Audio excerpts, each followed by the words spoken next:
Educação à distância, mudando realidades.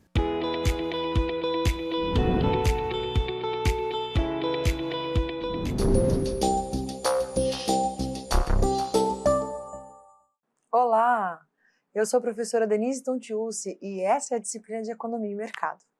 Eu falo com vocês aqui diretamente do nosso estúdio de gravação do IFRO, Campus Porto Velho, Zona Norte.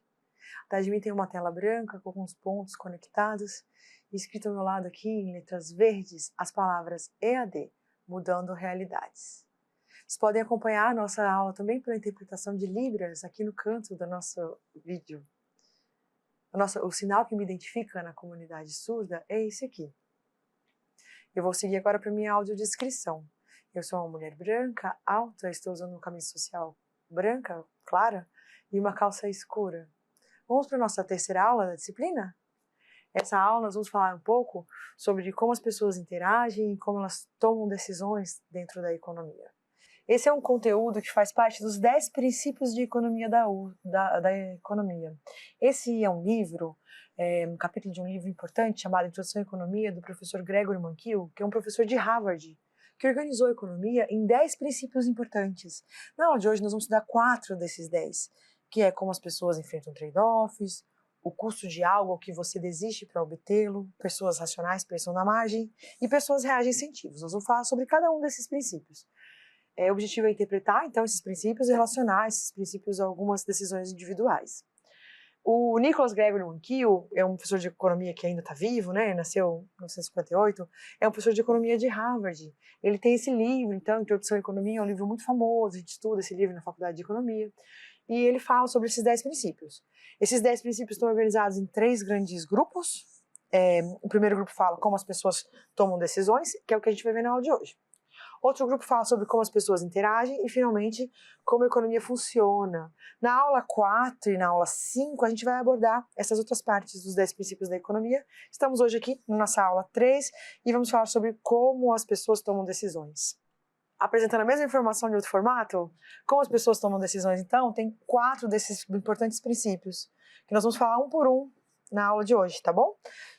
Nas próximas aulas, a gente vai chegar para essas outras partes aqui, desse plano aí de como chegar aos 10 princípios de economia. Primeiro vamos falar sobre esses trade-offs que as pessoas enfrentam. Trade-offs é uma forma de pensar em decisões. É uma forma de decisão bem específica. É uma decisão tipo igual uma prova de múltipla escolha, que quando você marca A, você não pode marcar B. Ele busca resumir, então, a economia ortodoxa, entendendo a economia pela tomada de decisão dos indivíduos. É importante para entender os modelos econômicos e é relevante para a elaboração de políticas públicas. As pessoas enfrentando, então, trade-offs, eu estou falando sobre entender um trade-off nada mais é do que enfrentar uma escolha. Refere-se a uma escolha que exclui a possibilidade de outra escolha. Como você gasta o seu tempo, o que você vai fazer nos seus próximos 15 minutos? Vai terminar de assistir essa aula? Isso aí é uma escolha. Ou você faz isso ou você faz outra coisa. O tempo não volta atrás. O tempo é um só. Como você gasta o seu dinheiro? Vai gastar 10 reais comprando lanche? Vai escolher ir de Uber em vez de ir de ônibus? O dinheiro é uma escolha mutuamente excludente. Escolher uma coisa, gastou, não tem como gastar aquele mesmo dinheiro de novo. Da mesma forma, a gente tem uma escolha entre eficiência e equidade. Eficiência é a gente fazer sempre a escolha mais barata, mais otimizada, a melhor escolha economicamente racional. Às vezes é você comprar um produto pela internet, né? Você vai comprar lá da Amazon, ele vai ficar mais barato que comprar no mercadinho do seu bairro. E equidade é aquela escolha que vai dar maior chance de igualdade, maior distribuição de renda, maior chance de equalidade, maior chance de crescimento para as menores oportunidades. Quando você, ao invés de comprar na Amazon, está comprando aí no mercado da sua cidade, na farmácia da sua cidade, é uma ação que tem mais equidade, mantém aí empregos locais, pessoas trabalhando, economia ativa onde você está. A gente vai falar então sobre esses trade-offs. Ele é uma forma muito racional de entender a economia. Eu acho que a faculdade de economia molda muita gente, sabe? Você entra lá e a gente começa a falar sobre faça escolhas racionais, enxergue tudo como um trade-off. Eu vejo muita gente que cursou economia e começou a ficar aquela pessoa super racionalzona. Acho que esse é um dos princípios. Também quer dizer que ao escrever os modelos econômicos, os economistas reduzem um pouco a complexidade das pessoas para entender as pessoas como alguém que toma uma escolha racional o tempo todo. Que nem sempre é verdade, né? A gente sabe que de vez em quando a gente está tomando umas escolhas aí completamente irracional. Caiu a propaganda lá, a gente vai lá e compra aquela besteira que a gente sabe que não precisa, né? Totalmente de forma irracional.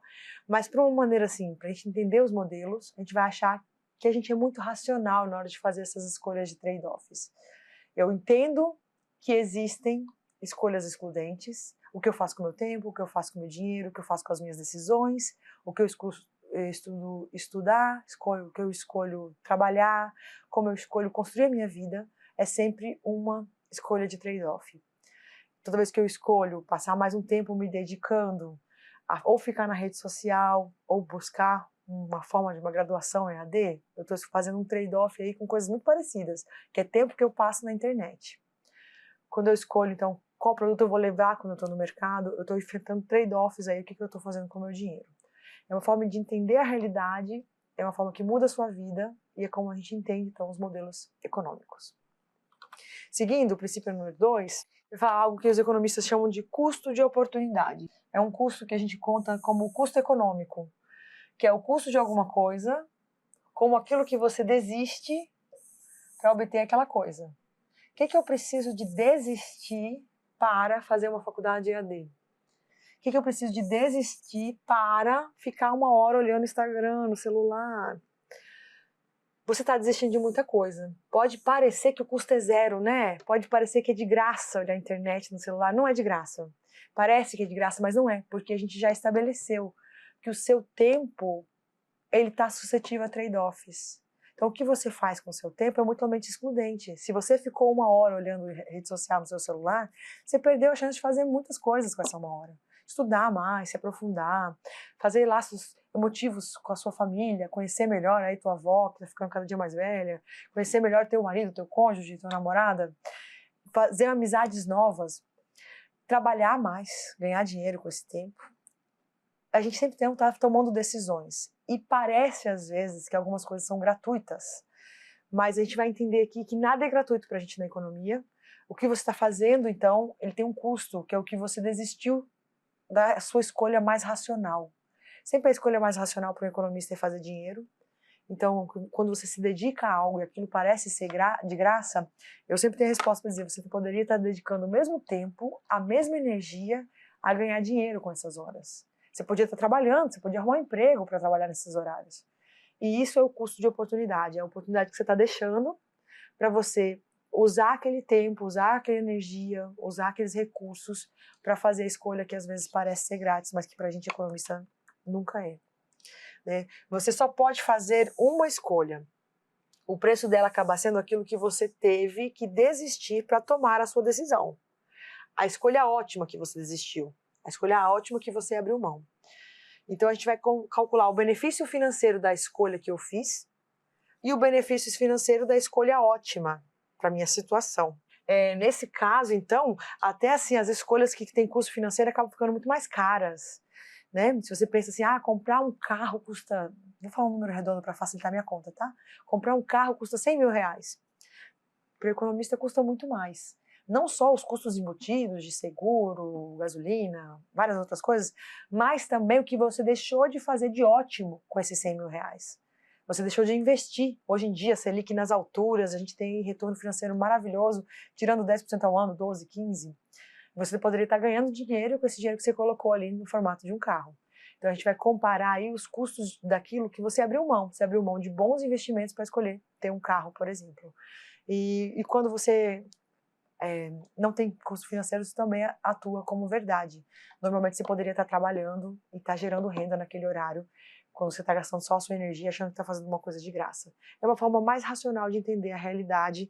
É isso que explica como nós economistas somos tão racionais. Princípio 3, as pessoas pensam na margem. As decisões pessoais não acontecem nos extremos, as mudanças são gradativas. A análise do custo-benefício ela acontece no detalhe. A ideia é assim, se eu tenho uma loja que tem 5 funcionários e tem uma máquina ali que começou a vender os produtos automáticos sem precisar de funcionário. Não tem caixa mais, você passa o produto ali, bota na sacola, paga. Normalmente, o dono dessa loja ele não vai trocar todos os funcionários pelo caixa automático de uma vez. Ele coloca na margem, coloca um pouquinho pouquinho de caixa ali, automático. Vamos ver se funciona? Vamos ver se vai ser uma boa estratégia? Vai ter lucro, vai ter prejuízo, vai ter um pouco de furto, vai ter um pouco de coisa que a gente não vai conseguir rastrear, mas vai valer a pena? Isso vai sair ainda mais barato do que pagar um funcionário? A análise vai ser feita então na margem. Eu troco 5%, 10% da minha estrutura, se funcionar, eu vou trocando um pouquinho mais. Senão, eu volto atrás, o prejuízo não foi tão grande assim, não precisei comprar tantas máquinas. Esse é o exemplo de pensamento na margem. Máquinas e trabalho humano é um grande exemplo de como a gente faz isso, mas também como a gente faz isso na nossa vida. Muitas vezes a gente prefere o ensino híbrido do que o ensino totalmente EAD, porque ele é uma coisa na margem, ele está entre o ensino presencial e o ensino EAD, ele é o híbrido, aquilo que eu vou às vezes presencialmente. Muitas vezes a gente prefere alguma coisa que tem uma referência naquele modelo antigo do que uma coisa totalmente inovadora, do formato novo. A gente tende a fazer mudanças graduais e estudar o custo-benefício de fazer essa mudança. Essa é uma forma que a gente entende como as pessoas tomam suas decisões. Por fim, o último princípio que a gente vai ver na aula de hoje, as pessoas reagem a incentivos. A racionalidade, então, ela está ligada à relação do custo-benefício.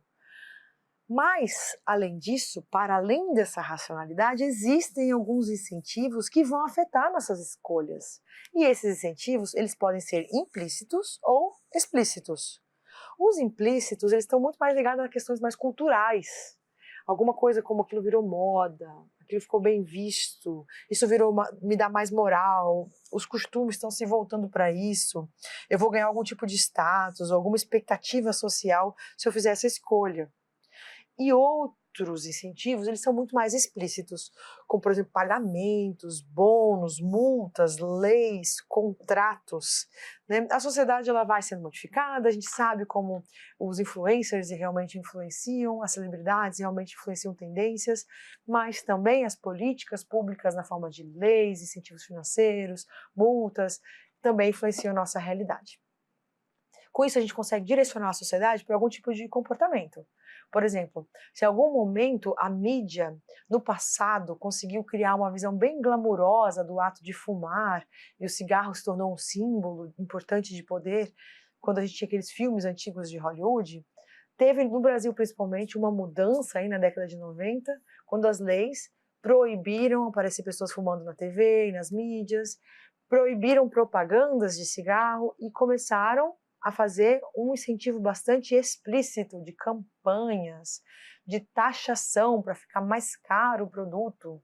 E a gente conseguiu aí uma campanha antitabagista e hoje o Brasil é um dos países que menos tem acesso ao cigarro, onde menos pessoas fumam, um país mais livre do tabaco, principalmente para um recorte geracional. A gente não sabe exatamente os dados mais atuais para a nova geração e como está o contato aí com as novas formas de tabaco, novas formas de fumo, que talvez deveria ser repensada, como que estão chegando aí, quando a gente pensa nas novas formas de vape, assim, como isso está chegando de formas implícitas, como que a moral e os costumes estão caminhando para esse sentido.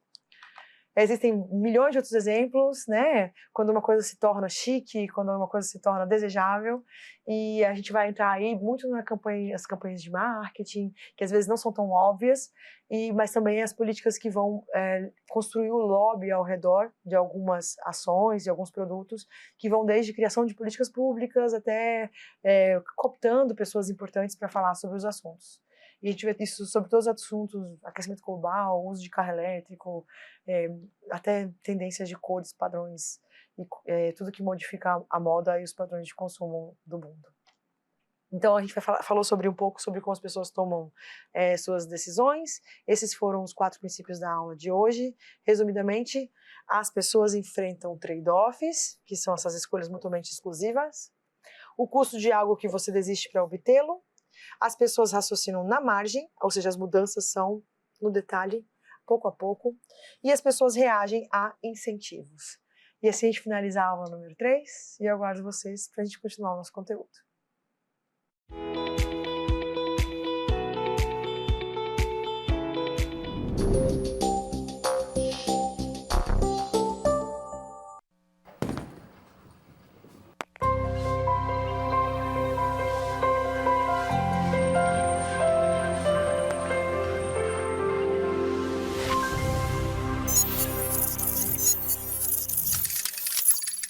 Educação à distância, mudando realidades.